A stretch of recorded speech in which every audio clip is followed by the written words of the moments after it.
대통령께서 문 대통령, 문재인 대통령. 문 대통령, 문재인. 대통령에게 묻는다.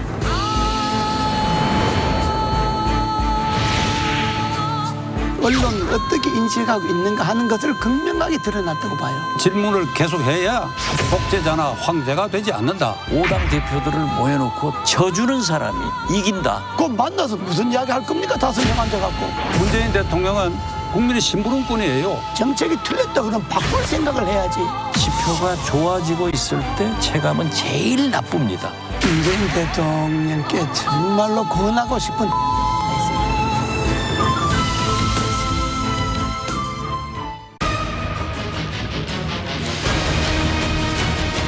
센터푸쇼 강적들이 뽑은 한 주간의 가장 강력한 뉴스, 강한 뉴스 시작합니다.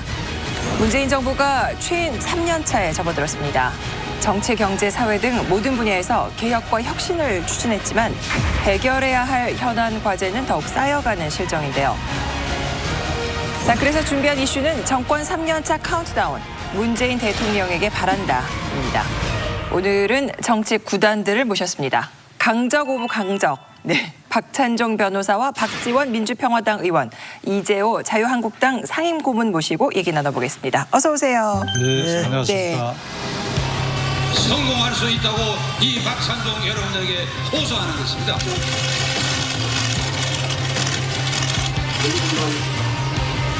전쟁을 좀 중단하고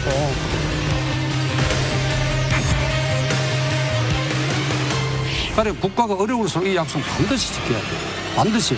그런데 이걸 하나도 지키지 않았다. 이게. 나는 이거 실패하고 있다고 봐요. TV조선에서 이렇게 얘기했다가 또 나를 공격할지 모르겠는데 그 뭐 공격하면 당해야지요.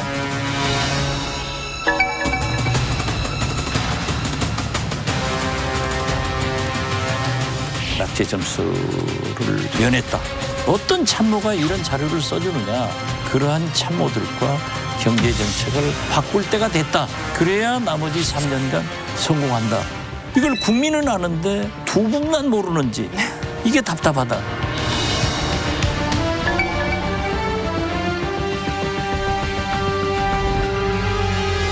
박 선배님이 점수를 너무 후하게 주신 거예요. 딴 숫자 할 거 뭐 있습니까? 수출 안 되고 투자 안 되고 소비 안 되면 경제 안 되는 거죠. 집권당이 내분이 시작되는구나.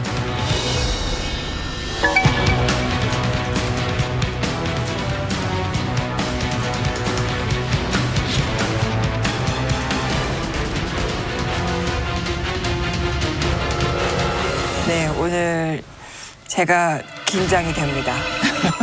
세 분을 모시고 네, 아주 귀중한 말씀들을 드릴 것 같은데. 근데요. 네. 보수는 두 분이고요. 네네. 진보는 한 사람. 일당백이시잖아요. 근데 저는 요즘 이렇게 정치 뉴스 보면 굉장히 웃겨요. 제가 이상한 거예요? 아니면 지금 정치권이 되게 웃음이 나오는데? 웃으면 안 되는 분위기인가요? 원래 정치인하고 네. 연예인은 네. 성격이 비슷해요. 네. 그렇기 때문에 잘 웃기는 거예요.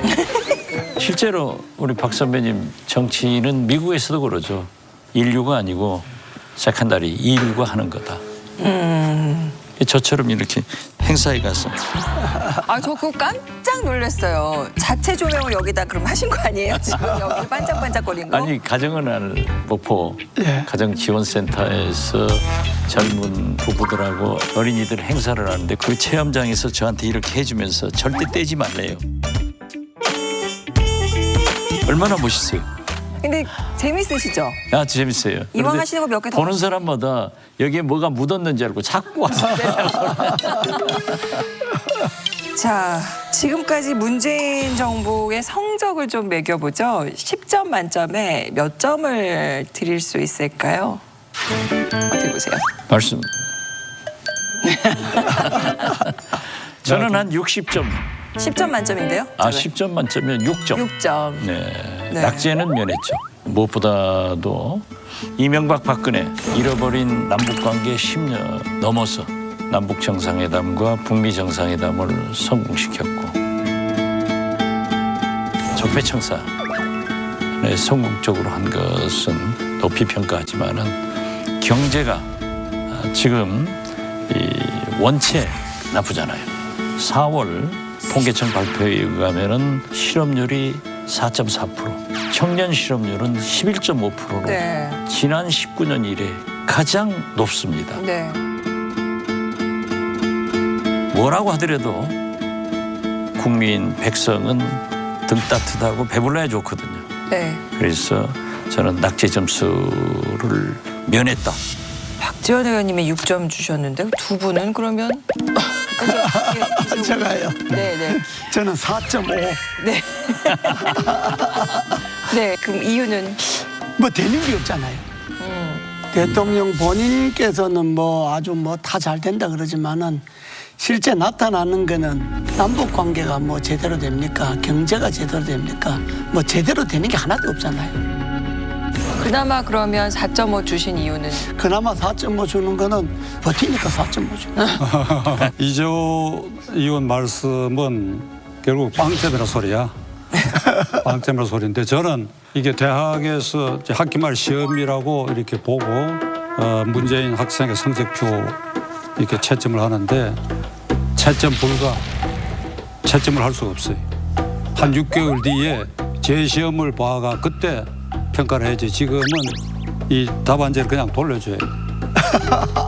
기본적으로 2017년 5월 10일 대통령으로서 선서를 하고 한 공약이 있습니다. 그걸 아주 요약해서 얘기를 하면 야당을 국정의 동반자로 하겠다. 야당은 국정 운영의 동반자입니다. 대화를 정례화하고 수시로 만나겠습니다. 나를 지지하지 않은 국민도 전부 포용하겠다. 저를 지지하지 않았던 국민 한 분 한 분도 저의 국민이고 우리의 국민으로 섬기겠습니다. 내가 잘못하는 일이 있을 때는 수시로 반성하고 국민들에게 고백하겠다. 잘못한 일은 잘못했다고 말씀드리겠습니다. 거짓으로 불리한 여론을 덮지 않겠습니다. 공정한 대통령이 되겠습니다. 인사는 야당 쪽에서도 적임자를 골라서 삼고초려해서라도 모시겠다.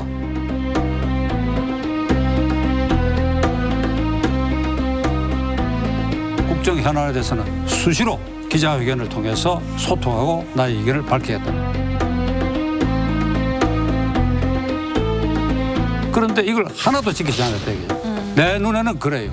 그러니까 강적들 2%를 통해서 6개월 뒤에 그때 내가 채점 점수를 밝히겠다. 3점 주면 줘야죠.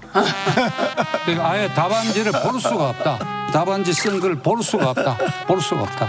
근데 저는 아까 잠깐 언론과의 소통 말씀하셨는데 뭐 미국 트럼프 대통령 같은 경우에는 뭐 비행기 타기 전에도 잠깐 언론한테 얘기하고 뭐 백악관 앞에서도 막 길거리에서도 기자들 질문에 대답하고 막 이러잖아요.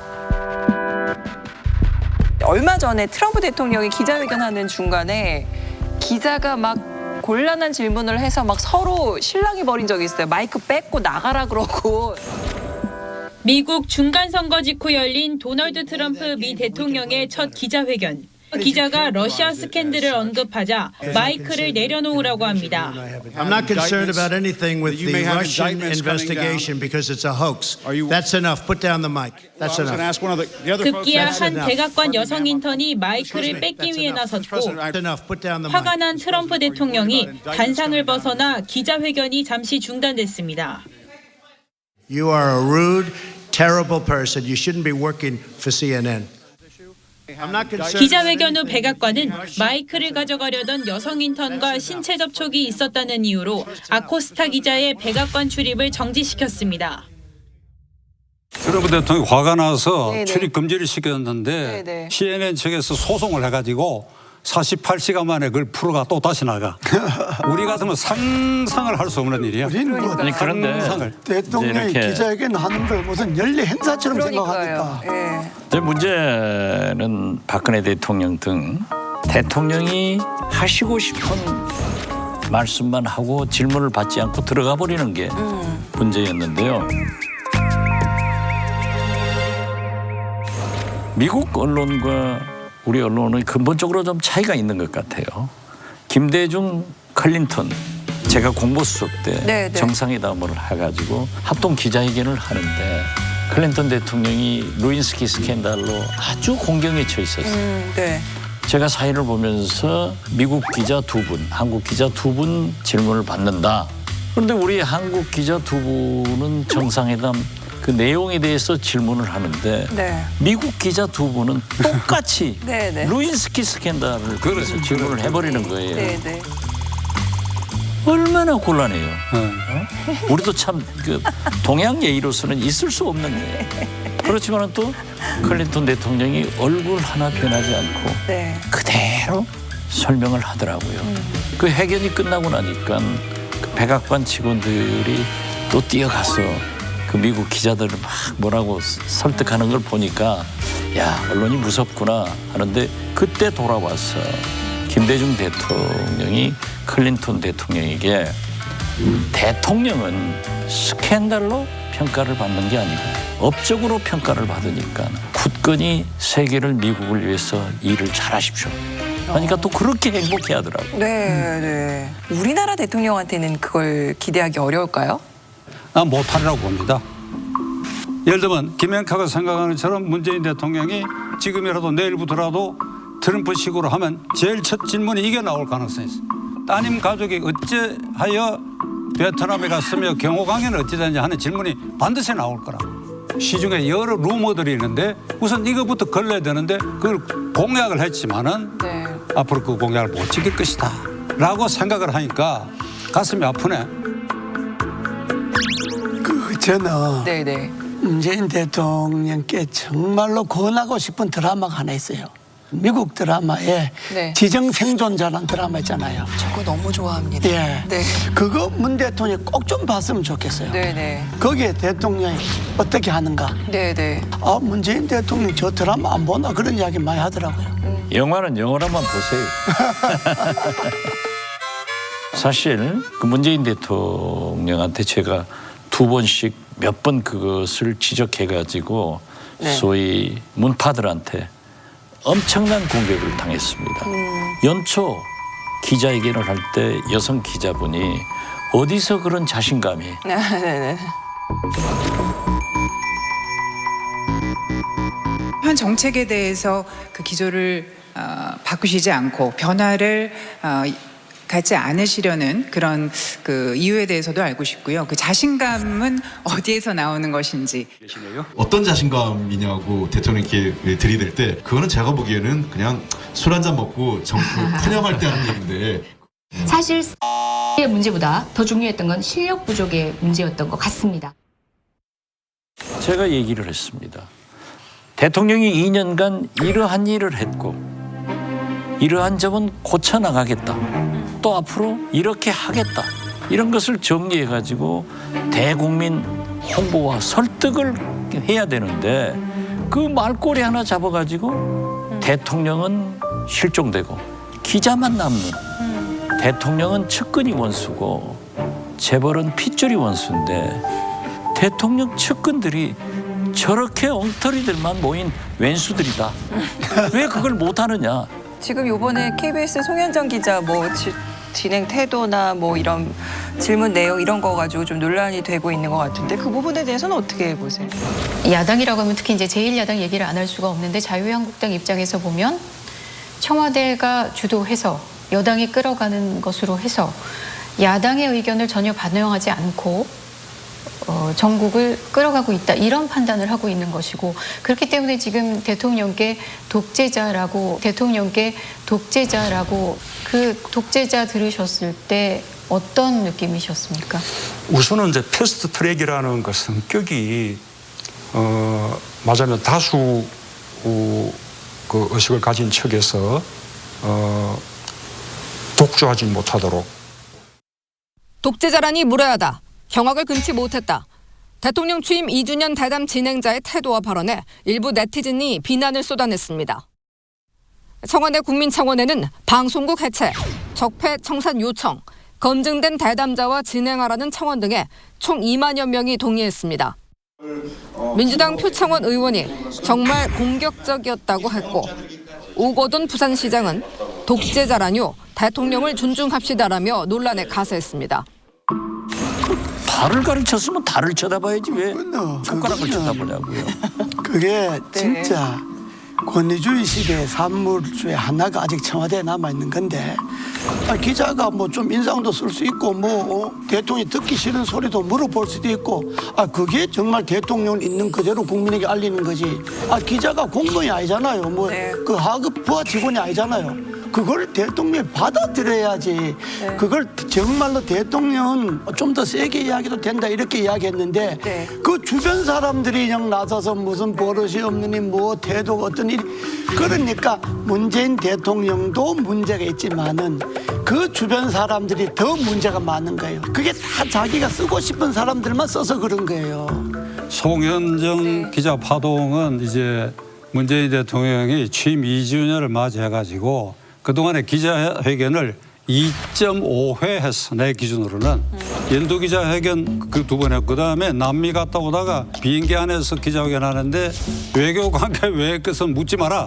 그러니까 2.5 기자회견을 하고 이제 2주년을 맞이하면 그 미국식은 아니라 하더라도 좀 개방적인 기자회견을 할 만한데 송영정 기자에 대해서 점수를 매겨라 그러면 요거 나 C학점밖에 못 주겠어. C학점. 왜 제가 C학점밖에 못 주겠다고 말씀드리는가 하면 대통령 신상과 관계되고 진짜 국민이 궁금하게 생각하는 거 하나도 안 모르잖아요. 하나도. 야당에서 이미 독재 타도라는 구호를 세 차례나 장외투쟁이라는 걸 한 후에 거기서 나온 것을 어떻게 생각하느냐고 물은 거 그것을 대통령 지지자들이 못 참는다고 한다면 통탄을 할 수밖에 없고 일이 이쯤 됐으니까 제가 우리 박 의원께서는 미국 통이시니까 잘 아시겠지만은 워렌이라는 여자 기자가 60년을 백악관에 전속 출입을 하면서 10명의 대통령을 상대로 해가 몇 년 전에 은퇴했어요. 그 마지막으로 한 말이 이 말입니다. 대통령에게 거친 질문을 하는 것은 절대 예의에 어긋나는 일이 아니다. 대통령을 궁지에 모는 질문을 계속해야 그 대통령이 독재자나 황제가 되지 않는다.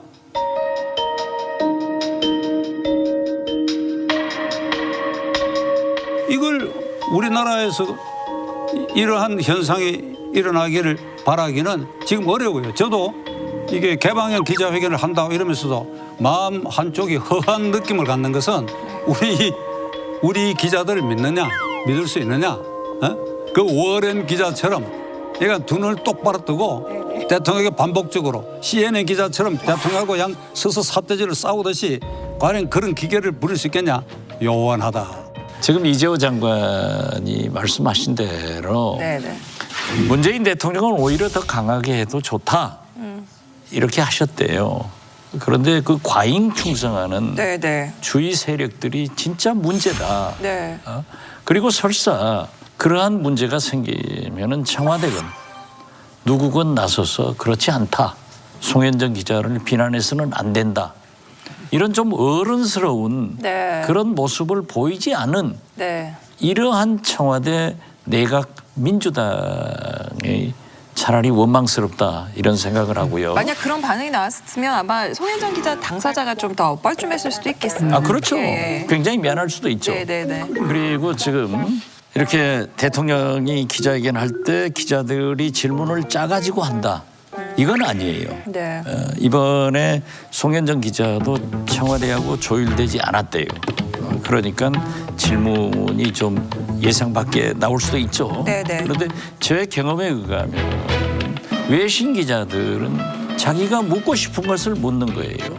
그래서 거듭 말씀드리지만은 민주주의 국가에서는 기자는 무엇이나 물을 수 있는 권리가 있고 대통령은 질문에 무엇이나 답변할 수 있는 의무가 있다. 이것이 민주주의 아닌가 저는 그렇게 생각합니다. 저는 그 파도를 보면서 문재인 정권이 언론에 대한 태도, 문재인 정권이 언론을 어떻게 인식하고 있는가 하는 것을 극명하게 드러났다고 봐요. 그러면 두 분이 여당이실 때 김대중 대통령 때나 이명박 전 대통령 때는 그때는 어떠셨어요? 이명박 대통령 때는 아무것도 없었지 뭐. 아무것도 없는 게 아니고 그런 게 발끈하셨어요. 발끈 알게. 그러면 아무것도 없는 게 아니고 언론인 접촉이라든지 이런 것에 대해서 그 제한을 안 뒀죠. 사실 이명박 전 대통령이나 김대중 전 대통령 그저 기자들하고 좀 많이 얘기를 하셨잖아요. 경계를 하거나 뭐 그렇게 안 하고 그냥 자연스럽게 했죠. 그러니까 그게 청와대에서 취임 2주년을 KBS와 단독으로 하는 그 발상 자체가 하려면 뭐 방송 기자들 다 모아놓고 자 허심탄회 이야기하자 뭐 나는 말 안 할 테니까 질문해봐라 좀 이렇게 털어놓고 2년을 넘겨야지. KBS 1대1로 하면서 그건 말이 안 되는 거지. 저는 다른 거는 모르겠지만 저 인상을 썼다는 부분에 대해서는 좀 약간 좀 두둔하고 싶은 게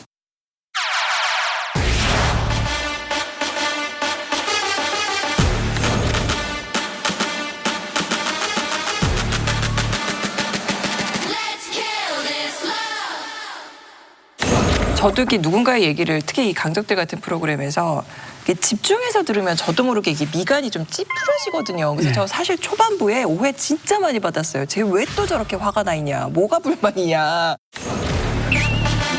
그것도 한 개인이 아니고 정상가는 말이에요. 국회에서 그런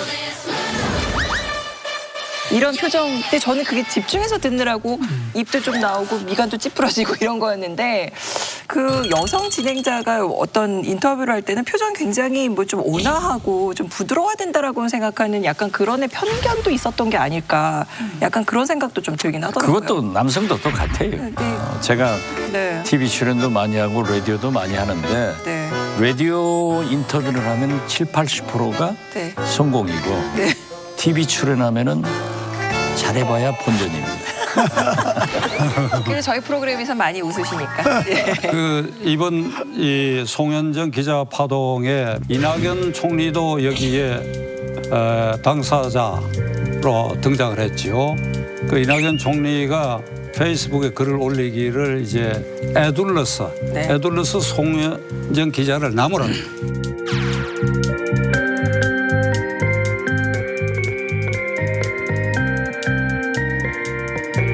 그건 신문 기자는 그렇죠. 그래서 글을 쓰면 되는 거고 방송 기자는 말을 해야 돼요. 그런데 그게 이 총리의 지금 그 말은 잘못된 거예요. 네. 듣는다고 하는 것은 기자가 듣는 것이 아니라 신문은 그렇죠. 독자가 듣도록 그렇죠. 독자가 듣도록 들을 수 있는 자료를 기자가 취재원에게 청문을 해가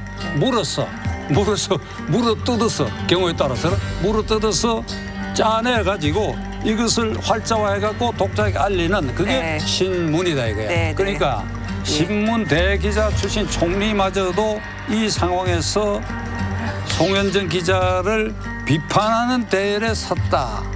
이거 참 이거 잘못된 일이야. 네. 그러니까 그러한 것을 보충하기 위해서 이낙연 총리 기자들을 전부 모여놓고 여러 가지를 얘기를 했더라고요. 좀 더 포용적 국정 운영으로 가야 한다는 생각을 갖고 있습니다. 지나치게 자극적인 말을 주고받는다거나 그런 일들이 실제보다 더 국민 사이의 간격을 멀게 하고 상처를 키우게 하는 그런 부작용을 낳고 있는 것도 현실이라 생각합니다. 여야 지도자 모두 자제하고 특히 국민들께 드릴 영향이 어떤 것일 것인가 하는 걸 좀 더 신중하게 생각하면서 발언도 하셨으면 좋겠다 이런 생각을 합니다. 문재인 정부도 2년 됐으니까 시행착오를 했다 하더라도 나머지 3년을 성공해야만이 대한민국이 산다 하니까 좋은 방향으로 생각하고 갑시다. 집권 3년 차에 들어선 문재인 정부의 가장 큰 문제로 손꼽히는 것은 바로 민생입니다. 이 정부는 소득주도 성장을 대표적인 경제 정책으로 내걸었지만 사실상 성과를 거두지 못하고 있음을 보여주는 지표들이 나오고 있는데요. 지난달 청년 실업률은 11.5%로 4월 기준 2000년 이후 가장 높습니다. 전체 실업률도 치솟았습니다. 실업률은 4.4%, 실업자 수도 124만 명을 돌파해 두 지표 모두 4월 수치로는 19년 만에 가장 높습니다. 당장은 체감되지 않을 수 있습니다. 그러나 총체적으로 본다면 우리 경제는 성공으로 나아가고 있고 하지만 고용 한파의 기운은 17만 1000명에 그친 취업자 수 증가폭에서도 나타납니다. 문재인 대통령이 지난 9일 올해 고용지가 목표를 20만 명으로 올리기를 기대한다고 밝힌 지 일주일도 안 돼 20만 명 선이 깨진 겁니다. 도소매업에서 7만 6천 명, 건설업에서 3만 명이 줄었고 경제 허리인 30대 취업자는 9만 명, 40대는 18만 7천 명이 줄었습니다. 자유한국당은 문재인 정부의 한계가 드러나고 있다고 비판했습니다. 경제망상이 이제는 좀 심각한 것 아닌가 이런 생각을 합니다. 바른미래당 유승민 의원도 2년간 경제정책의 실패에 대해 반성은커녕 성공이라고 말하는 대통령을 보면서 달나라 사람이 아닌가 생각이 든다고 썼습니다. 저는 다행히 문재인 대통령께서 지금까지 문제가 되었다고 하면은 최저임금, 노동시간 단축에 대해서 다시 한번 생각하겠다 라고 방향을 고려하고 있는 것은 긍정적으로 봅니다. 누가 최저임금 인상을, 누가 노동시간 단축을 반대하겠어요. 그렇지만 이미 우리 대한민국은 10대 경제 대국이고 항공모함이에요. 항공모함은 천천히 점진적으로 탄력적으로 턴을 해야지 공부부터처럼 확 돌다가 빠져버렸단 말이에요. 우리나라는요, 적자를 보더라도 수출을 많이 해야 됩니다.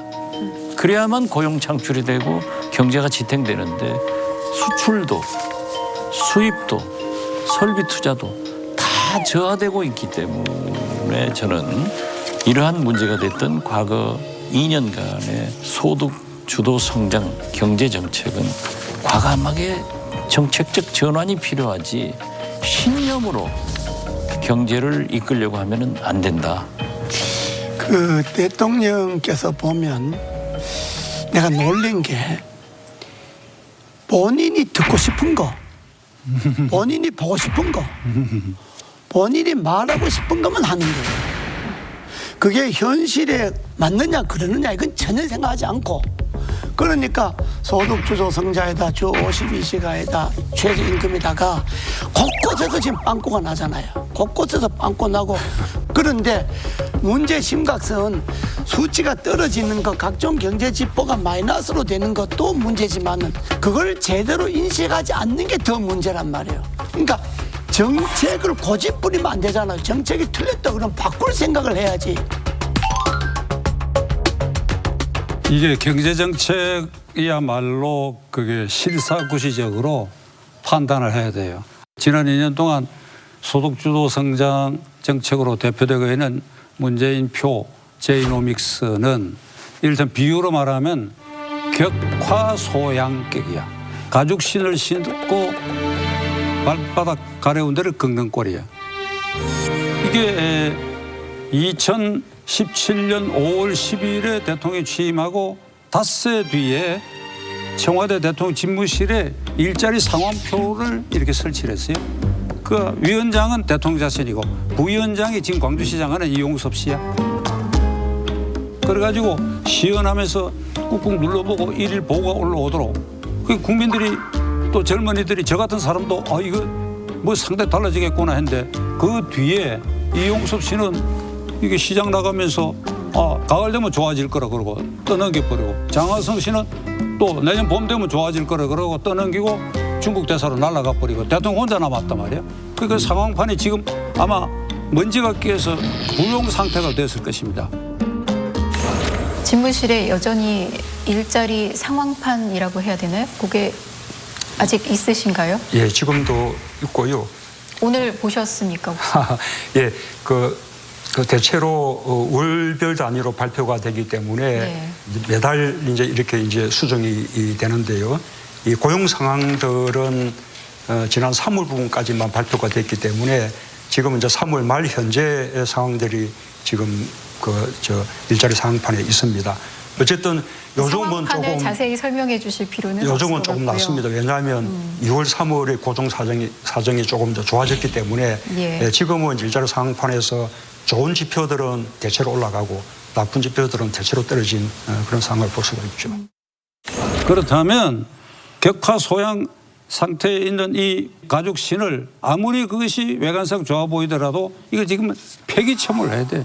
그런데 대통령이 경제는 나아지고 있다 이러니까 이게 자다가 남의 다리 긁는 소리처럼 들리고 이것이 자꾸 쌓여가면 대통령의 믿을 수 없는 사람이 되고 그건 끝이야. 예. 근데 저는 궁금한 게 어쨌거나 지금 경제 지표들이 여러 개 나오고 있잖아요. 그러니까는 대통령께 그런 경제 지표들이 다양하게 다 올라가는 게 아닌가요?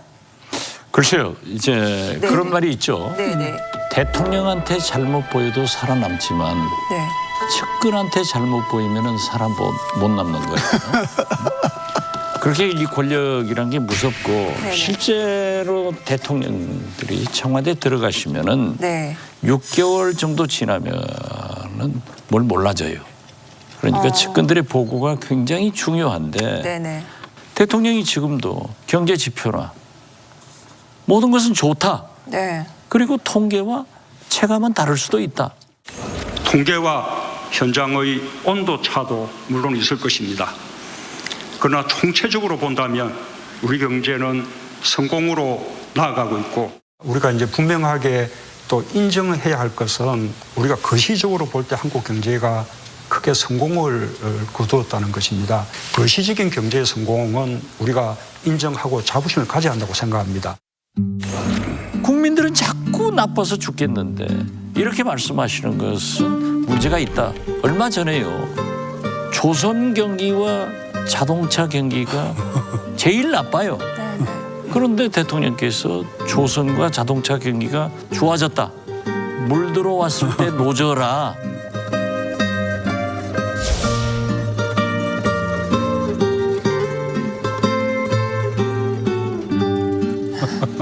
이런 말씀을 해서 제가 청와대 수석한테 전화를 했어요. 도대체 대통령은 TV도 신문도 안 보시느냐? 어떤 참모가 이런 자료를 써주느냐? 그렇기 때문에 국민들이 굉장히 배신감을 오히려 느낀다. 그런데 이번에 말씀도 굉장히 괴리가 있는 거예요. 그래서 그런 자료를 써주는 나는 청와대 정책실장이나 경제참모들을 과감하게 청산하지 않으면 이런 것이 계속된다. 경제정책을 과감하게 바꿀 때가 됐다. 그래야 나머지 3년간 성공한다. 저는 그런 말씀을 드립니다. 네. 제가 볼 때는 그런 그 수치를 자기네들이 보고 싶은 것만 써서 올리는 사람들도 문제지만은 나는 문제는 대통령에게 있다고 봐요. 대통령 본인이 뭐 긴 통계 수치 인용 안 해도 지금 수출 마이너스죠. 네. 투자, 국내 투자 봐도 외국으로 다 나가잖아요, 기업들이. 네네. 소비가 안 되니까 지금 창고에 재고만 쌓이잖아요. 이것만 보면 아 이게 나라 경제가 뭐 이게 정상이 아니구나. 아 대통령이 그걸 금방 알아야지. 딴 숫자 알 그 뭐 있습니까? 수출 안 되고 투자 안 되고 소비 안 되면 경제 안 되는 거죠. 그러면 대통령의 참모들인데 아 이거 뭐가 잘못된 것 같다. 한번 정책 다시 점검하자. 이렇게 대통령이 문제지. 참모들이야 뭐 대통령 얼굴 쳐다보고 뭐 딱 좋은 말만 하려고 그러지. 그러니까 신문도 보고 싶은 신문만 보지 말고 좀 보기 싫은 신문도 좀 보고 방송도 듣기 싫은 방송도 좀 보고 대통령 스스로가 세상의 물정을 알아야지. 딱 인해장마에 갇혀갖고 밑에 참모들 속에 갇혀갖고 자기가 보고 싶은 거 듣고 싶은 것만 들으면 국민이 불행하죠. 국가가 불행하죠. 그러니까 문제는 대통령 스스로가 좀 제대로 살피려고 생각을 해야 된다 이 말이에요. 저는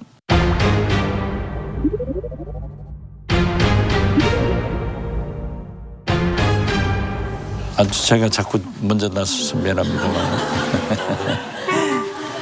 김대중 대통령이 대통령을 하실 때 아침, 점심, 저녁을 항상 공식적으로나 또는 빈 시간이 있으면 외부 인사를 만났거든요. 제일 많이 만나신 분이 김수환 추기경님, 강원영 목사님, KBS 박권상 사장님. 이런 분들은 거의 한 달에 한 번 정도는 식사를 개별적으로 딱 둘이 앉아서 하신단 말이에요. 네. 그런데 KBS 박권상 사장님 같은 분은 오랫동안 기자를 하신 분이라서 제가 안내를 해서 항상 만나게 하는데도 김대중 대통령한테 박지원이가 간신입니다. 저걸 몰아내십시오. 이렇게 얘기를 하는 거예요. 알고 계셨어요? 알았죠. 한번 뭐 좀 항의한 적 없으세요? 아니죠. 대통령께 그런 말씀을 하실 수 있는 분이 만나야만이 저도 좋은 거예요. 저도 조심을 하고. 그런데 나중에 이제 김대중 대통령께서 지금 박지원 실장이 박 사장이 박지원이 간신이다라고 얘기하는 것을 알면서도 이렇게 우리를 만나게 하는 거다. 해가지고 그분이 오해를 풀더라고요. 다 이제 그 이르장막을 치는 것으로 생각을 했는데. 근데 사실 먼저 말씀하셨으니까 말씀드리는 건데 그 당시에 언론계에 그런 소문 좀 많았었거든요. 알고 계셨어요? 알고 있었죠. 그렇지만 제가 그런 거 없잖아요. 그러니까 이 대통령의 소통 방식이 지금 박 의원 말씀대로 그 박 의원에 대해서 나쁜 얘기를 전하는 것이 박 의원 귀에 들어간단 말이야. 그럼 박 의원 조심하고 되죠. 여러 가지를 조심해야 돼. 박근혜 대통령 기자회견을 자주 하고 그런 소통을 했다 그러면 최순실이 얘기가 임기 초반에 문제가 됐을 것이고 그건 그렇게 돼서 그 불을 끌 수 있었을 것이다. 그러니까 실질적 소통 그리고 실질적 민생을 살피는 방법이 뭔지를 이게 문재인 대통령이 깨달아야 되는데 지금 되돌릴 수 없지 않겠느냐. 우리가 이렇게 간절하게 얘기를 해도 못 되돌릴 것이다. 자, 황교안 자유한국당 대표는 도대체 뭐가 두려워서 단독 만남을 피하는지 알 수가 없다면서 1대1 영수회담 제안 의사를 거듭 강조했는데요. 청와대는 자유한국당 황교안 대표가 제안한 1대1 단독 회동엔 난색을 표했습니다. 청와대 관계자는 별도 회동은 여야 5당 대표 회담을 먼저 한 뒤 논의할 수 있다고 했습니다. 네, 정부 여당의 노력이 더 있어야 한다고 생각합니다만은 한쪽의 노력만 가지고 이루어지는 것은 아니라고 생각합니다. 야당들께서도 싸울 땐 싸우더라도 국가적인 문제가 있을 때는 함께 자리를 해주시는 게 어떨까 하는 제안을 조심스럽게 드립니다. 황교안 대표는 그러나 단독 회동 입장엔 변함이 없다고 했습니다. 대통령께서 진정한 대화의 의지가 계시다면 제 말씀을 받아들이실 수 있다고 생각합니다. 자유한국당에 제가 충고하고 싶은 것은 그럼 황교안 대표가 생각하는 것은 뭐냐? 대통령한테 요구사항이 국민이 잘 몰라요. 추정을 하지. 그럼 자세히 얘기해라 이거야. 나는 문재인 대통령에게 요거를 요구한다. 그러니까 일단 이걸 들어야 내가 회담에 응하겠다. 그러니까 그게 분명치 않게 그냥 안 간다. 나를 대우해라. 이런 얘기만 들리니까 쪼잔하게 보인다. 저는 그 전국이 잘 되고 평화스러울 때 그때는 뭐 대통령이 각 당의 대표들 다 모아서 식사도 하고 덕담도 하고 그럴 수 있어요. 근데 지금은 전국이 급박하잖아요. 자, 남북 식량 지원 문제도 있죠. 북한의 미사일 발사 문제도 있죠. 지금 또 패드트랙 문제도 있죠. 경제 문제도 있죠. 이렇게 전국이 혼란스럽고 이게 도저히 풀릴 기미가 안 보일 때는 그때는 대통령께서 작은 정당도 의석이 적은 정당도 그 당의 대표를 1대1로 만나서 이야기 들으면 얼마나 그 존중해 준 겁니까? 국민이 보기도 좋고 그렇게 다 만나고 난 다음에 같이 모여서 밥을 먹자든지 뭐 소주를 한잔 하다든지 하는 건 좋지만은 5당 회담 하니까 무조건 다 나오라. 그거 만나서 무슨 이야기 할 겁니까? 5명 앉아갖고 서로. 그러니까 이번에 거는 문재인 대통령이 소통의 방식이 야당의 대표들과 소통의 방식이 나는 잘못됐다. 문제는 이 중차대한 때 국회가 몇 달째 문 닫아놓고 황교안 대표는 밖으로 뛰어다니느냐. 그래서 제가 맨 먼저 아니 문재인 대통령님 황교안 대표가 원하면 1대1로 하십시오. 그래. 네. 아주 그 뉴스 아주 제가 시원하게 들었어. 과거에 박정희, 김영삼,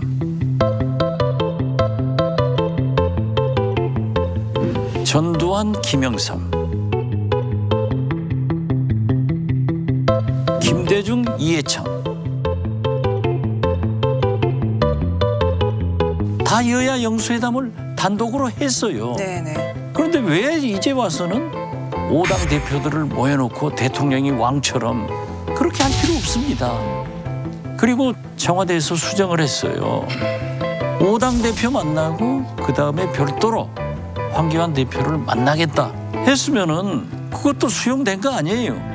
황교안 대표도 밖으로 뛰어다녀봐야 날씨는 덥고 얻을 것도 없습니다. 안 되는 거예요. 오히려 5개 당 대표 만날 때 자기는 발언 안 하면 되는 거예요. 가만히 있으면 되는 거예요. 그리고 둘이 만나서 얘기합시다 할 건데 그런 융통성도 없고 그래서 참 답답한데 어떻게 됐든 지금은 문재인 대통령이건 황교안 대표건 져주는 사람이 이긴다. 네네. 이걸 국민은 아는데 왜 두 분만 모르는지 이게 답답하다. 저는 그렇게 생각합니다. 다른 거 다 그만두고라도 대통령이 제1야당 대표를 수시로 만나는 건 그게 자연스러운 거지. 그렇지. 그래서 뭐 그렇지. 조건 따질 필요 없고 그렇지. 자연스럽게 그래 뭡니까 하고 만나고 이겁니다 이야기하고 이게 자연스럽게 이루어지는 나라가 돼야지 그걸 뭐 형식 따지고 절차 따지고 그게 좀 궁색해 보이지. 맞아. 에이, 그런 날이 빨리 와야 돼. 보수 둘이 장구 치고 붙인다.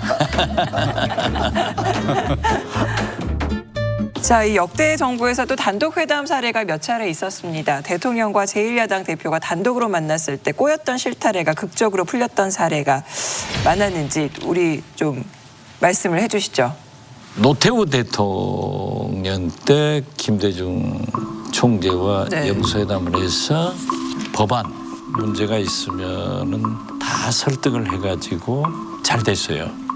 그리고 그때만 하더라도 야당 총재가 대통령님한테 민원이 있었습니다. 김부겸 전 장관이 이선실 간첩 사건으로 김대중 대통령 선대위 부대변인을 하다가 구속이 됐어요. 그러니까 노태우 대통령한테 경북고등학교 후배이고 대구 출신이 야당에 있다는 것 자체가 민주주의 아닙니까? 그리고 실제로 이선실과 한 번 조우한 게 있지 구체적으로 아무런 것도 없으니까 대통령님이 좀 석방을 해주셨으면 감사하겠습니다.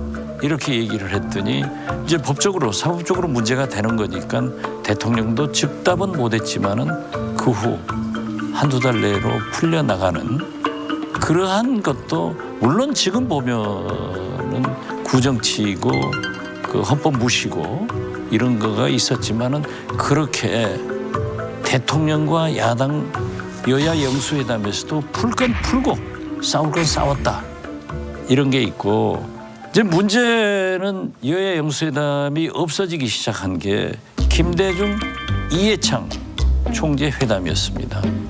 이해창 총재가 지금 황교안 대표가 됐어요. 엄청나게 강하게 했다고요. 그러니까 김대중 대통령이 하실 말씀 다 하십시오. 하니까 이분이 막 치면서 커피잔이 넘어지고 그래도 대통령께서 이건 아니다. 이렇게 얘기하니까 문을 박차고 나간 적이 있어요. 그래가지고 이분이 나가셔서 무용담을 얘기한 거야. 우리 국민들이 또 금도가 있어요. 저건 야당 총재가 아무리 그런다고 대통령한테 탁자를 치면서 커피잔이 넘어지고 문을 쾅 닫고 나와버렸다. 이게 옳은 일이냐. 그 몇 가지 게 참 스쳐 지나갑니다. 이인영 민주당 원내대표와 김수현 청와대 정책실장이 나눈 밀담이 노출돼 논란이 계속되고 있습니다. 정부 정책의 문제를 공무원 탓으로 돌린 것이라며 곳곳에서 비판이 일고 있는데요. 민생 문제를 논의하기 위한 당정청 을지로 민생 현안 회의에 참석한 민주당 이인영 원내대표. 김수현 청와대 정책실장과 반갑게 첫 인사를 나눕니다. 이어 자리에 앉은 둘은 마이크가 켜진 줄 모른 채 이야기를 시작합니다. 계속되는 경제 문제 지적을 의식한 듯한 발언과 함께 이걸 계기로 경제도 바꿀 건 좀 바꿔야 될 것 같은 분위기도. 관료들이 말을 안 듣는다는 얘기도 나옵니다.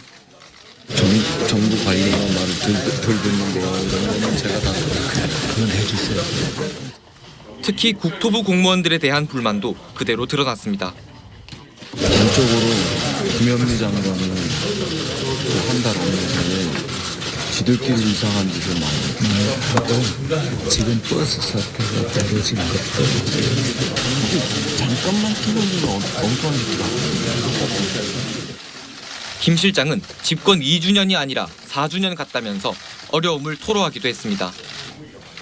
얘기를 나누던 두 사람은 마이크를 뒤늦게 인지하고 대화를 중단합니다. 이거 될 것 같은데? 걸릴 것 같은데?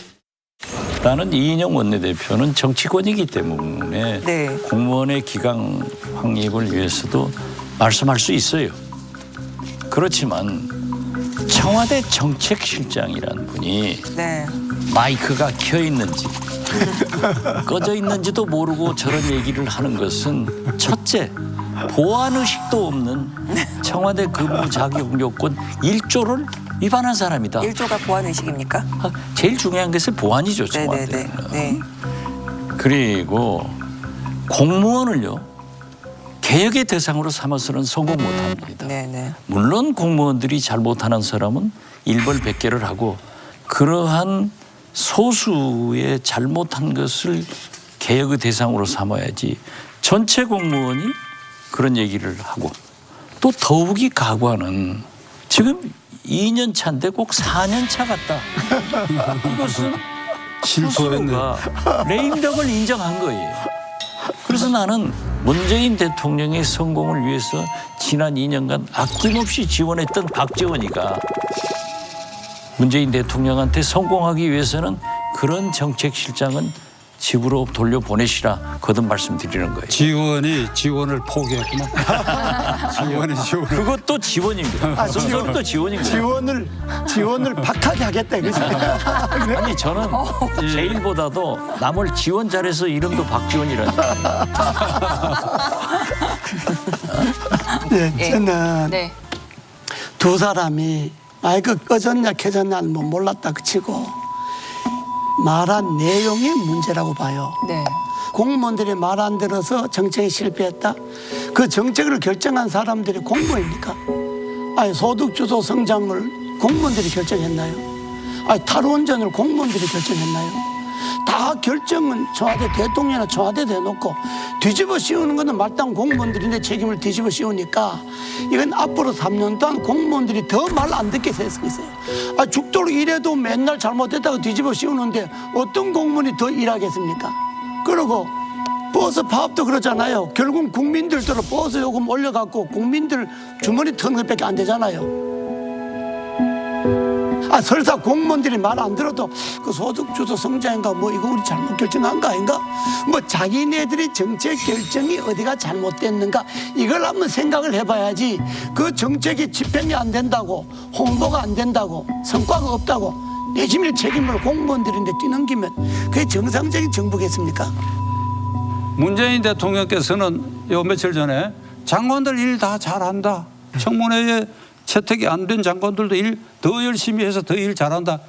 이것도 내가 보기에 문재인 대통령이 장관이 출근하고 청와대 회의에 참석하고 그다음에 브리핑하고 기자회견하고 이거 일상적으로 하니까 잘하는 것처럼 보이지 않으면 문제가 그 안을 들여다봐야 돼. 들여다보면 몇 개 부처는 예를 안 들겠습니다. 부처는 이런 복지부동 현상이 현재하고 그다음에 장관을 임명하려고 그러면 이 수준은 돼요. 이 수준. 문화관광부 장관 했습니다. 특임 장관. 그런데 지금 이 수준의 사람이 되면 그 부처가 장악이 되고 복지부동 안 했어요. 아주 굉장히 좋은 예를 드렸고 특히 우리 두 사람을 그렇게 지칭한 것은 진짜 해안이 있으십니다. 그런데 저는 박 선배님의 지적에 100% 동의합니다. 그런데 지금 제도적으로 문제가 있는 거예요. 김대중 정부까지는 차관까지만 청와대가 인사를 하고 1급 국장, 과장 전부 장관이 인사를 했습니다. 당연하지. 우리 정치인은 당연해. 우리 정치인은 표를 먹고 사는 동물이고 공무원은 승진을 먹고 사는 사람들입니다. 그런데 지금은 인사수석이 청와대에 있어가지고 과장, 국장, 차관보 전부 거기에서 하는 거예요. 심지어 공기업의 사회이사까지도 청와대 인사수석실에서 하기 때문에 모든 공직자들이 청와대만 쳐다보는 거지 장관을 쳐다보지 않습니다. 그러니까 장관에 영이 안 쓰는 거예요. 그래서 저는 국회에서 인사수석실을 폐쇄하고 과거처럼 차관예의 인사권은 장관들에게 돌려줘야 장관이 능력을 발휘할 수 있고 그 부처를 장악할 수 있고 공무원들과 함께 소통하면서 일해 나갈 수 있다. 이런 얘기를 하는데 그것도 꼭 편집하지 말고 인사수석실을 없애라고 그거 꼭 살려놔야 됩니다. 네네. 지금 박 선배님 말씀대로 공무원들이 말을 듣느냐 안 듣느냐 하는 거는 장관의 능력에 달린 거예요. 장관이 잘하면 공무원들이 저절로 말을 듣게 돼 있고 장관이 위에 청와대 눈치나 보고 높은 사람 비율을 맞추려고 그러면 밑에서는 너무 먼저 알아요. 안 들어요. 제가 장관할 때 어떤 일이 하나 있었나 그러면 예로 내가 지방에 출장 간 사이에 우리 부에서 검토하는 그 약간 보안을 지켜야 될 사안이 언론에 나가버린 거예요. 그래서 난 지방 출장 가 있는데 청와대에서 전화가 왔어. 장관님 빨리 좀 올라오셔야 되겠다고. 그럼 뭐 때문에 그러냐 그러니까 장관님 부서에서 이런 문건이 언론에 샜는데 그 책임자 처벌해야 된다 이거야. 책임자 처벌을 하더라 장관이 내가 하지 청와대 뭐 당신네들이 뭐 내부도 아닌데 책임자 처벌을 운운하냐고 내한테 맡기라고 내가 올라가서 보고 조치하겠다고. 그래 올라와서 딱 들어보니까 당신 어떻게 됐어 그러니까 자기는 뭐 장관님인데 보고하고 이렇게 나가도 괜찮은 줄 알고 뭐 사석에서 이야기한데 나갔다가 그래 알았다고 그 잘했다고. 그러고 내가 저한테다가 그건 알아보니까 내가 허락한 줄 알고 내보낸 건데 그건 그 사람 책임 물을 일이 아니라고 그건 내가 책임질 테니 그냥 두라고. 그러니까 그냥 계속 전화 오는 거예요. 저한테서 뭐 그게 아니라 공무원 기강의 문제고 뭐 그냥 처벌해야 된다 그냥. 공무원 기강도 내부에 있는 장관이 내가 책임지는 거지 당신네들이 무슨 공무원 걱정하냐고 당신네들 걱정이나 하라고. 아니 근데 그거야 고모님이 워낙 그때 실세 장관이셔서 가능했던 거 실세가 아니라 논리가 그러잖아요. 장관이 자기 부서의 인사 처벌 관계는 장관이 책임지는 거지. 책임은 물라면 내인데 물으라고 말이야. 원칙은 그런데. 그래서 그런데 저걸 다른 방법으로 내가 청와대 들어갔더니 대통령께서 저를 보자 그러더니만은 그거 뭐 인사 문제 있는 거 이 장관이 뭐 못하게 막았단 말이야. 제가 그랬습니다. 잘했어. 그리고 그걸로 끝나버린 거예요. 그러니까 장관이 자기 부서의 직원은 자기가 소신 있게 나가고 자기가 그만둘 생각을 하고 지킬 건 지켜줘야지 뭐 위에 시킨 대로만 예 이렇게 하면 부서가 통제를 안 되죠. 지금 저건 실세니까 그러니까 얘기하는 거예요. 그런데 문재인 정부 대통령의 또 하나의 개선점은요. 대리인이 있어야 됩니다.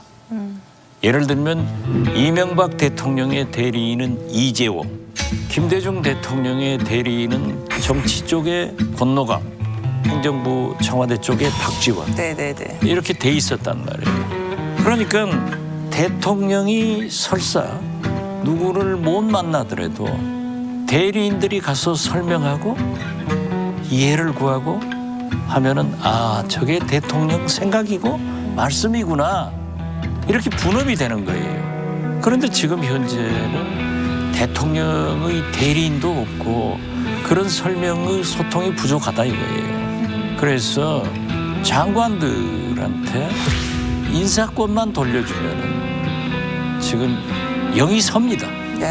이제 그 개혁을 하나로 개선해 나갈 때도 됐다. 저는 그것을 지적합니다. 그런 의미에서 김대중, 김영삼 두 대통령의 경우에는 박 의원 지금 말씀대로 그 대리인이 가능해요. 카리스마가 있기 때문에. 그러니까 그렇지 않은 그 이후의 대통령들은 본인이 그 소통을 해야 돼요. 그런데 오늘 이 자리에서만은 실세 장관이었던 박지원, 이재호 장관하고 이렇게 앉아 있으니까 제가 장관을 안 했던 것이 살짝 굉장히 후회가 되네요. 살짝 후회가 돼요. 나한테도 기회가 분명히 있었어요. 되돌아가면 해야 되겠어. 그때 왜 거절하셨어요? 번번이 구체적으로 얘기하면 550 때 내가 어떻게 할 수가 있어. 내가 인권 변호사인데. 그 이후에도 왠지 하기 싫었어. 그때 아니요. 그때 하기 싫은 게 아니라 네. 자꾸 대통령을 하고 싶었던 거예요. 어허, 그 이상한 대로 찌르네.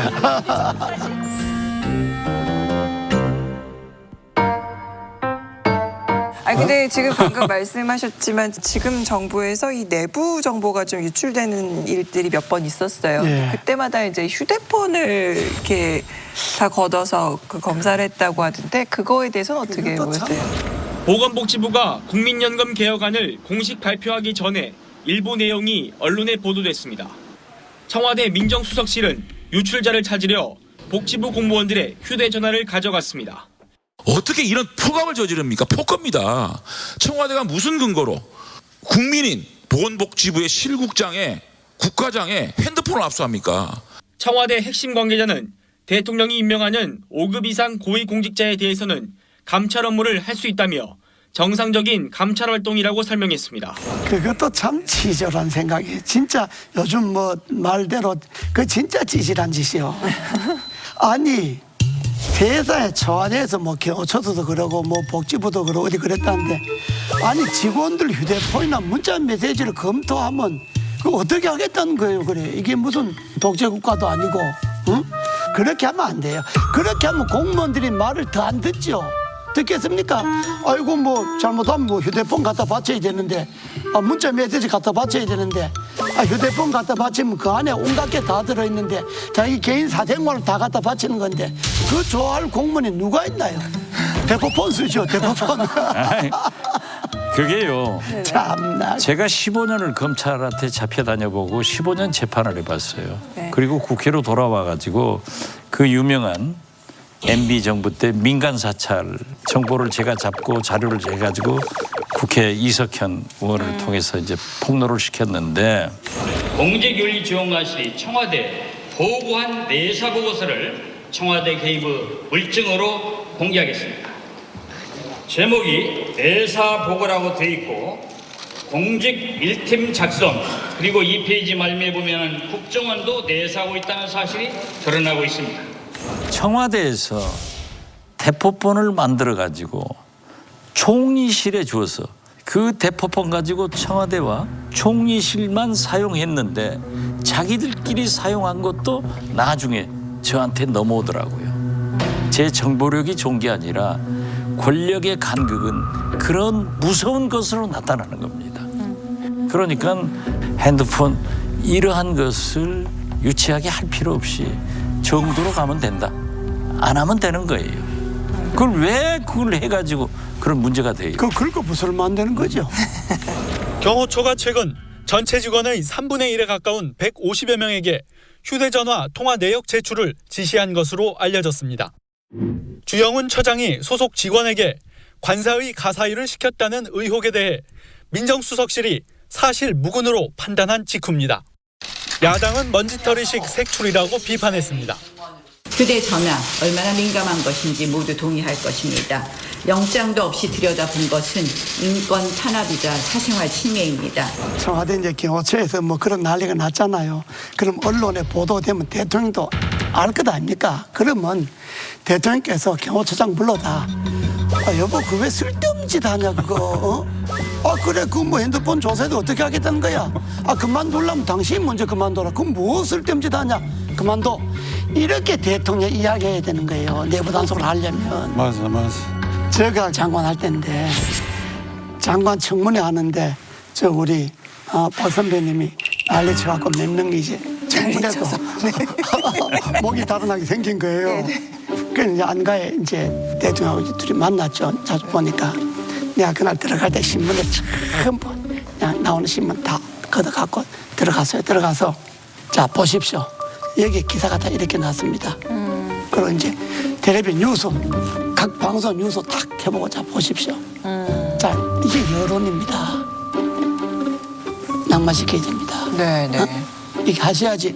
여론이 지금 다 이런데 그냥 그 임명했는데 어떻게 낭만시키냐 이렇게 하면 안 됩니다. 누가 대통령을 직접적으로 이야기를 제대로 해주는 사람이 있어야 되는 거예요. 다 대통령은 그런 거 그냥 벌벌 떨고 그냥 눈만 쳐다보고 잘 보일 생각만 하고 이래 갖고는 안 되는 거예요, 공직자라는 게. 그러니까 시중의 여론을 그대로 전달해줘서 대통령의 마음을 바꾸게 해야죠. 그런 사람이 있어야지 정권에 그런 사람이 없고 전부 예스맨만 데리고 가면 정권이 제대로 가겠습니까? 저렇게 잘라놓고요. 그 다음날 아침에 저한테 와요. 와서 형님 이렇게 자르는데 누가 했으면 좋겠습니까? 네. 그래서 장관 한 10명은 제가 추천한 것 같아요. 오, 그럼 내가 그런데 인사권자는 저였다. 네, 거의 직접 만드셨네. 예. 아, 그때는 그만큼 소통이 야당하고 잘 됐고. 네. 어쨌거나 그럼 MB 정부의 고소형 내각의 주인공은 박지원 의원님이셨네요. 상당 부분 했죠. 그런데 저는요 MB를 참 싫어해요. 저를 잡아놓으려고 망한 포해 저축은행에서 돈 받았다 저를 수사를 하더라고요. 그때 그 제가 막았잖아요. 형님 말다시피. 그런데 나는 얼마나 고초를 겪었냐고. 그래서 지금도 미워하고 있는데 이제는 뭐 미워할 것도 없고 다 잘 참 건강하시고 좋은 일이 있기를 바랍니다마는 MB도 그런 게 있어요. 김성완 네. 외교부 장관을 이제 우리가 낙마를 시켰으니까 후임으로 천거를 하면서 미리 저를 청와대로 만나자 하더라고요. 갔더니 부산 G20인가? 네. 그런 회의를 하는데 외교부 장관이 없어도 되겠느냐. 네네네. 그러니 이분은 우리가 지금 조사를 해보니까 이런 문제가 있으니까 하자가 없으면 빨리 해주라. 그래서 대통령님께서 말씀하신 대로 하자 없으면 내가 반드시 바로 하겠습니다. 해가지고 바로 해드렸어요. 그런데 그때 예통위원이 형님이 문제야. 이상득 형님이 오셔가지고 오늘 당장 창문 보고서를 채택하라게라. 그래서 내가 못한다. 우리도 지금 10시에 채택하면 대통령 임명하겠어요? 내일 아침 10시에 해드릴 테니까 하지 말라. 그래도 막 야단을 치더라고요. 그런데 그때 당시 김무성 원내대표한테 제가 이러면 나 안 한다 하고 공갈을 쳤더니 김무성 원내대표가 남경필 외통위원장한테 내일 해라. 형님이 지시를 했어도 또 여당 내에서도 그렇게 조정을 해서 하는 그런 정치가 살아있었어요. 재밌네. 재밌어. 네. 두 실세 장관 얘기를 들으니까 잠시 향수해졌네. 유시민 노무현 재단 이사장이 황교안 자유한국당 대표의 5.18 기념식 참석을 두고 얻어맞으려고 오는 것이라며 비판하고 나섰는데요. 유시민 노무현 재단 이사장은 자유한국당 황교안 대표가 5.18 기념식에 참석하는 건 지역 감정을 조장하려는 의도라고 주장했습니다. 유야무야 깔아뭉개고 그리고 5.18 행사 때 여기 오겠다는 거 아니에요. 뭐 하러 오겠어요. 얻어맞으려고 오는 거예요. 얻어맞으려고. 유 이사장은 황 대표가 광주에 오면 눈을 마주치지 말고 말도 붙이지 않으며 악수를 하지 않고 뒤로 돌아서라고 했습니다. 황교안 대표는 유시민 이사장의 주장에 광주 시민을 모독하는 발언이라고 반박했습니다. 광주 시민들을 모독하는 말씀입니다. 광주 시민들 소중한 분들이고 또 다 잘 판단하셔서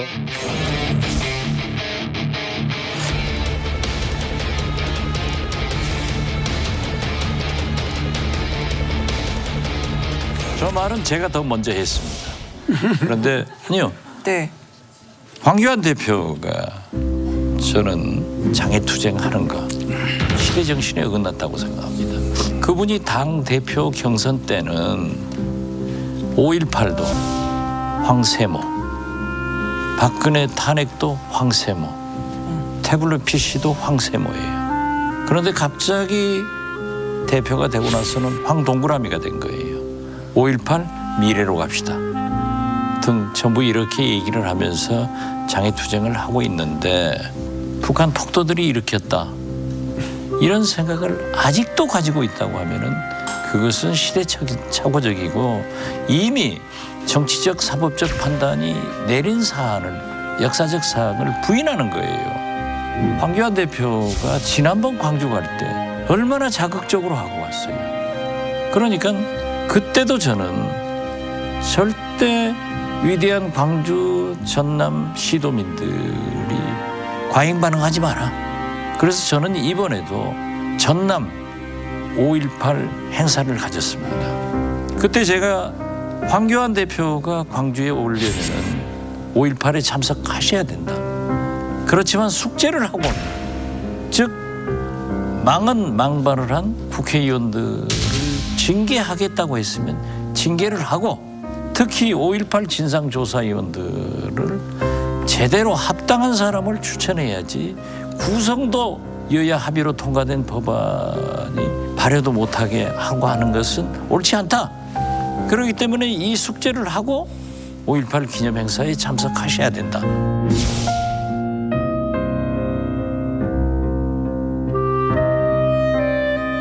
전혀 국회에서 이걸 다루지 않고 황교안 대표가 다시 광주를 내려가겠다고 발표한 거는 이건 뭐 거의 저는 사이코패스 수준이라고 봅니다. 그렇게 표현하신 거를 철회할 생각은 없으신 거죠? 의학적 용어를 말씀드렸을 뿐입니다. 뭐냐면 타인의 고통에 무감한 상태를 그렇게 일컫는 거거든요. 근데 같은 내용이긴 하지만 이제 유시민 이사장은 좀 표현이 좀 더 거칠었어요. 거기는 이제 대중을 상대로 해서 네. 톡쇼인가 무슨 톡 콘서트 같은 거 그런 것을 했으니까 자극적이고 재미있게 표현할 수 있지만은 맥락은 똑같아요. 네. 근데 원조는 의원님이시죠? 제가 먼저 했다 이거. 네. 그런데 억울하게 네. 유시민 이사장이 더 유명하니까 그쪽으로 가더라. 오퍼.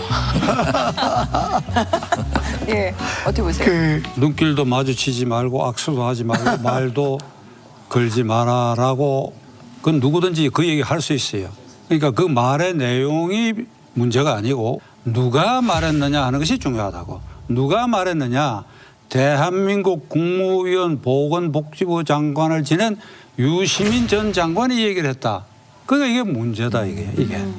이걸 공론을 분열시키는 그 말이 되어버릴 수 있는 게 이건 장관을 지낸 사람이기 때문에 그래. 거기다가 이런 말을 하면 이렇게 반발이 있고 공격도 들어올 것이라고 하는 걸 예감하고도 센스가 굉장히 빠른 사람이니까 그럼 굳이 왜 이 말을 했냐 하면 두고 볼 일입니다만 난 대통령 꿈을 갖고 있다고 봐요.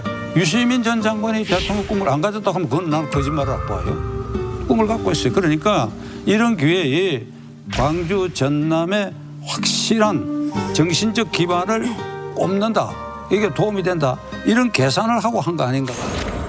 정치사를 보면 가짜 은퇴, 기획 은퇴, 복귀를 마음속으로 상정한 임시 은퇴 많이 있었잖아요. 예, 저는 뭐 그렇게 하는 것도 나쁜 일 아니라고 봐요. 무슨 공자님도 분리하면 독장사를 한다는 말이 있는데 그런 의심하는 게 당연하죠. 그런데 그거를 제가 뭐 증명할 필요가 있나요? 나중에 뭐 제가 혹시 하게 되면 욕하시고요. 예, 하고 말고는 제 마음인데 저는 이제 제 인생 살아간다.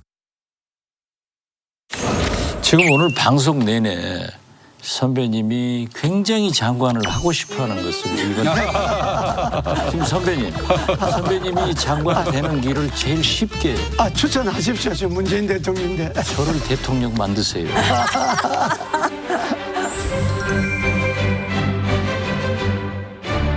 황교안 대표가 뭐 야당 대표니까 당연히 기념식에 가야 하고 가면 광주 시민들이 오히려 따뜻하게 맞이해줘야 된다고 봐요. 그게 오히려 진짜 광주가 민주화로 성지로서 돋보이는 것이지 그거를 뭐 큰 정치적인 그 사안에 그 얽매여 갖고 왈가왈부하는 건 옳지 않고 오히려 유시민 이사장이 이렇게 말하면 돼요. 오히려 황교안 그 야당 대표가 광주에 오면 광주 시민들은 아주 따뜻하게 맞이해줬으면 좋겠다. 그게 5.18이 정신이다. 이렇게 이야기하면 그 얼마나 멋지겠습니까? 황교안 자유한국당 대표가 여러 논란 속에서도 5.18 기념식에 참석했습니다. 자유한국당 황교안 대표는 행사장 앞에서 시위대의 거센 항의를 받았습니다. 의자와 물병이 날아들었고 황 대표를 막기 위해 바닥에 드러누운 사람들도 있었습니다. 황 대표는 20여 분 동안의 격렬한 몸싸움 끝에 입장할 수 있었습니다. 임을 위한 행진곡도 재창했습니다. 기념식을 마친 뒤 퇴장할 때도 시위대의 격렬한 항의에 충돌이 발생했습니다. 저는 황교안 대표가 야당 대표니까 당연히 기념식에 가야 하고 그런 의미에서 황교안 대표도 임을 위한 행진곡 노래 불러도 돼요? 당연히 불러야죠. 그걸 전체 다 합창곡인데 남 합창은 다 혼자만 땅 쳐다보고 있나요?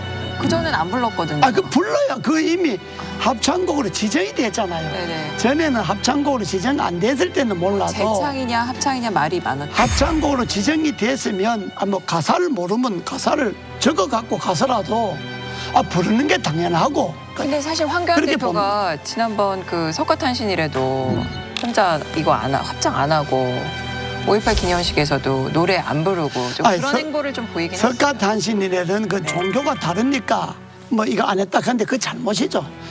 무슨 석가탄신일 절에 가는데 불교 믿으러 가나요? 그 석가탄신 행사잖아요. 그러면 당연히 이렇게 하고 예를 갖추는 게 그게 종교를 떠나서 야당 대표로서의 도리고 또 5.18 기념식에 가면 님을 위한 행진곡 부르면 같이 불러야죠. 당연히 그 전부 다 부르는데 합창곡으로 지정돼서 다 부르는데 나는 생각이 다르니까 노래 안 한다. 그럼 그 시간에 애국가 할 겁니까?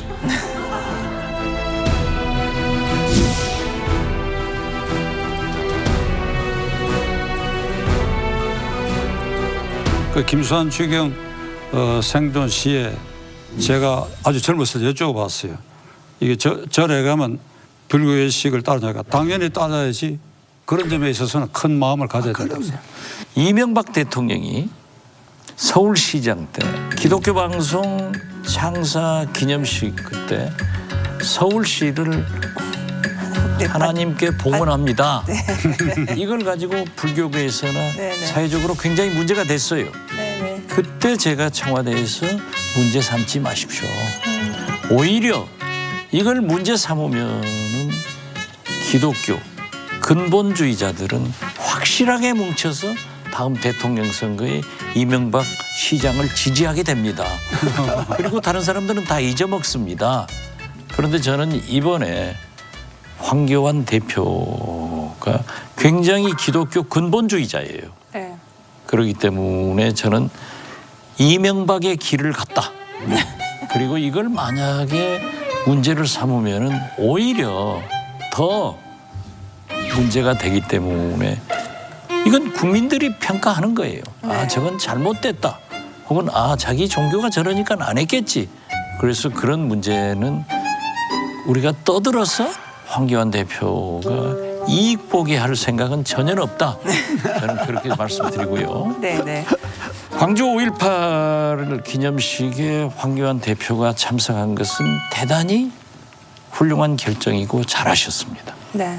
그러나 숙제를 하고 오셨으면 더 좋았겠지만은 그걸 하지 않고 왔는데 아무리 광주 시민들이 전남 도민들이 너그럽다고 하더라도 그 가슴에 갖는 응어리는 굉장히 클 겁니다.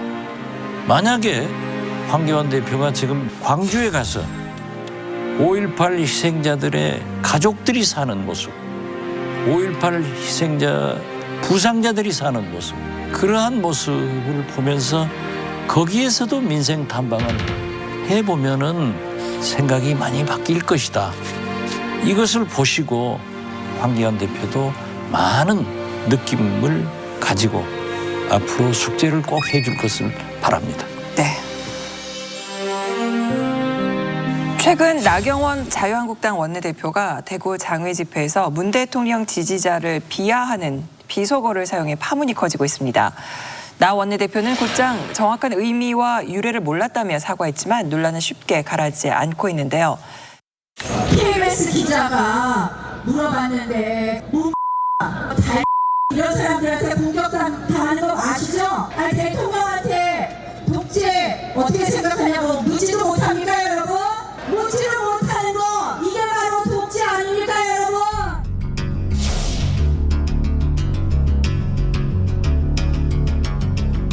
여성 혐오적인 일배 용어를 사용해 물의를 일으켰습니다.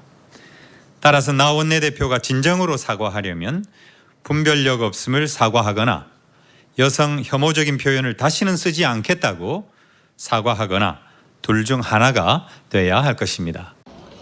여성 원내대표의 입에서 과연 어떻게 그런 말이 나올 수 있는지 도대체 이해할 수가 없습니다. 나경원 원내대표는 무리를 빚은 말실수에 대해 단어의 의미를 모르는 상황에서 무심코 사용한 점을 인정하고 즉각 진심 어린 사과의 뜻을 밝힌 바 있습니다. 그러나 민주당은 야당 원내대표의 사과에도 불구하고 사안의 본질을 흐리고 말실수를 왜곡, 확대, 재생산하면서 이를 불필요한 정쟁으로 몰아가고 있습니다. 민주당이 벌떼처럼 들고 일어나갖고 막 쏘아댄 이게 예의에 어긋나고 말이지. 그 손혜원 의원까지도 공격수로 나서서 모르고 했다면 더 나쁘고 알고 했다 하더라도 나쁘다. 뭐 이런 식으로 되는데 제가 이 파동을 보고 참말로 어이없게 생각해요. 나경원 대표가 한 말, 물론 그 공개연설 장소에서 반작용이 오리락하는 걸 예견을 했다면 안 하는 게 나았을지 모르겠으나 막말로 얘기를 한다 그러면 예를 들어서 이명박 대통령을 쥐박이 그다음에 명박이 박근혜 대통령을 귀태, 닥근혜 이렇게 얘기했고 최근 2, 3개월 사이에 민주당 대표 이해찬 대표는 자유한국당을 향해서 뭐라고 얘기했습니까? 도둑들이라 도둑 괴멸시켜야 된다고. 적반하장이라는 말이 너무 어렵습니다. 도둑이 매를 든다는 뜻입니다. 도둑들한테 이 국회를 맡길 수가 있겠습니까? 저 극우 보수 세력을 완전히 괴멸시켜야 됩니다. 다시는 저런 사람들이 이 나라를 농단하지 못하도록 철저하게 괴멸시켜야 합니다. 민주당도 더 이상 나경원 대표에 대해서 이 말로 트집 잡아가지고 공격하는 걸 멈추고 오히려 이해찬 대표에게 내가 충고하고자 합니다. 민주당이 내년 국회의원 선거에 다량 득표를 하기 위해서 그 운동본부의 간판을 이해찬 대표는 뒤로 물리고 선거용 대표는 박근혜가 나는 좋으라 생각합니다. 이해찬 대표는 계속해서 실수할 가능성이 있고 바로 그것이 이해찬 대표를 향해서 막말 아니에요? 그리고 막말을 다 그렇게 얘기하면요 한도 끝도 없어요. 저는 나경원 원내대표가 사용하지 않을 용어를 대중연설을 통해서 사용한 것은 잘못이고 비난받아 마땅합니다. 그런데 나중에 사과를 했다고 하면은 최소한 우리 정치권에서만이라도 그 진정성 있는 사과를 받아들이는 것이 좋다. 진보와 보수가 너무 갈등이 심하고 분열이 돼가지고 이런 막말이 오고 가고 하는 것은 저도 막말을 때때로 합니다마는 반성을 해서 모르고 한 일이고 진심으로 사과를 했다고 하면은 이 정도에서 끝마치는 것이 좋다.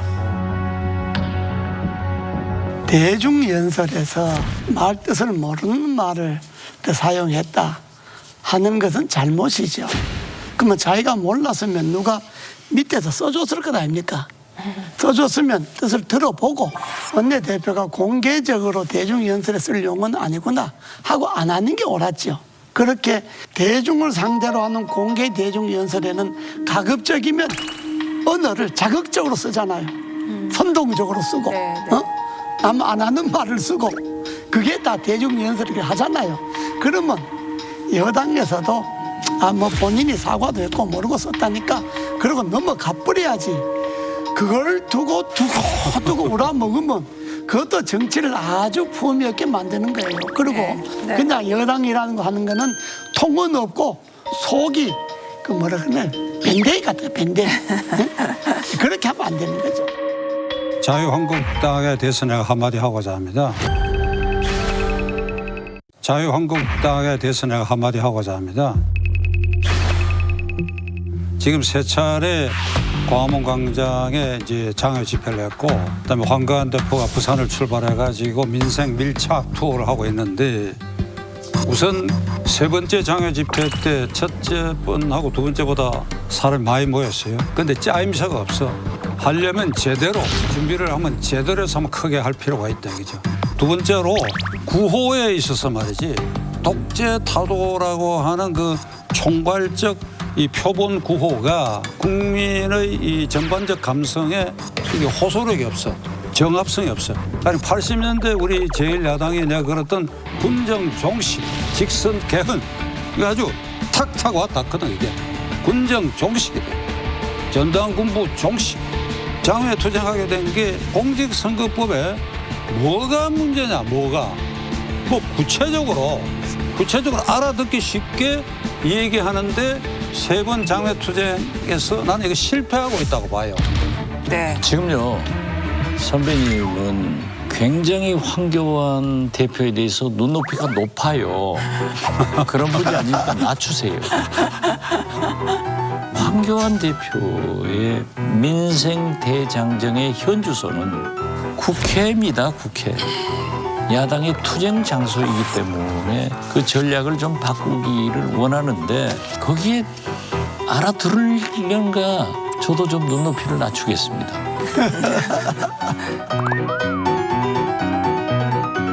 문재인 대통령은 평화와 번영의 한반도 시대는 꿈이 아닌 현실의 과제가 되고 있다며 신한반도 체제 구축에 강한 의지를 보였습니다. 하지만 북한은 미사일 도발에 이어 개성공단 재가동을 노골적으로 요구하고 나섰는데요. 남북미 교착 상황에서 문 대통령은 이 문제를 어떻게 풀어가야 할까요? 그러니까 나는 두 가지를 해야 된다고 봐요.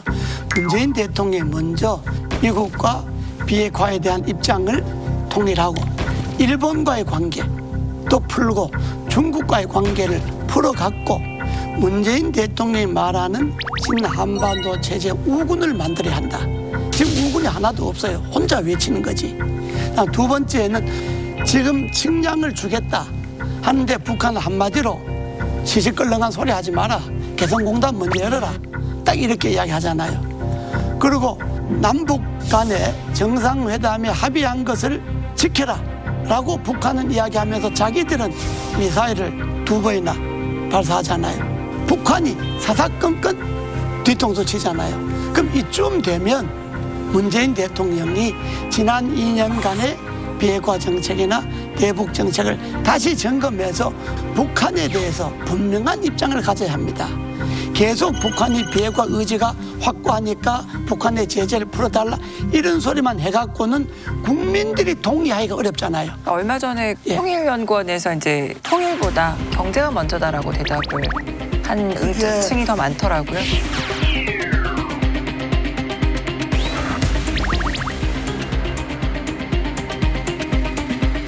요즘 젊은 세대들에게 과거의 정부처럼 통일교육을 시키지 않았습니다. 이명박 박근혜 잃어버린 남북관계 그 시절에 그러한 젊은이들이 성장했고 지금 현재 평화가 경제이고 일자리가 북한에 있고 이러한 것을 잘 이해를 못하고 있기 때문에 젊은이들에게 꾸준한 평화와 통일 교육이 필요하다. 네. 핵심적으로 주목하고 포기하지 말아야 할 부분이 있어요. 북한은 지금 김일성 이래 71년째 3대 황제 세습 체제입니다. 그러니까 우리와 관계에 있어서는 대결하며 경쟁하고 경쟁하며 대결하는 겁니다. 아무리 평화체제를 지향하더라도 우리의 자유민주주의 헌법체제를 포기하거나 훼손하면서 평화체제를 갈 수는 없는 겁니다. 자, 정권 3년 차에 들어선 문재인 대통령에게 5자로 조언을 한 말씀씩 부탁드립니다. 남북 문제를 비롯해서 특히 경제 문제에 대해서 재선은 없다. 이 각오로 일해주기 바랍니다. 네. 저는 지금 2년 해왔잖아요. 그러니까 지금 2년 해온 대로 또 하면 안 되니까 3년 내에 들어섰잖아요. 그러니까 새로 하세요. 새로 하세요. 네. 네. 저는 군자 표변, 그 군자 표변가 한자인데 여기 5자로 하라 이렇게 점을 하나 찍었어요. 군자 표변. 이 표변이라는 것은 이 시베리아 표범이 겨울 초입에 털갈이를 할 때 아주 이쁘게 변하는 형상을 표변이라고 하는 것입니다. 그러니까 군자, 지도자는 언제든지 어제까지 고집을 부리던 정책도 오늘 아침에 바꿀 수 있는 겁니다. 좋게 바꿀 수 있는 겁니다. 그래서 나는 문재인 대통령이 초심을 돌아가서 좀 변한 모습을 보여주시기를 간절히 부탁드립니다. 자, 강적들 함께 해주셔서 고맙습니다. 센터코쇼 강적들, 저희는 다음 주에 뵙겠습니다.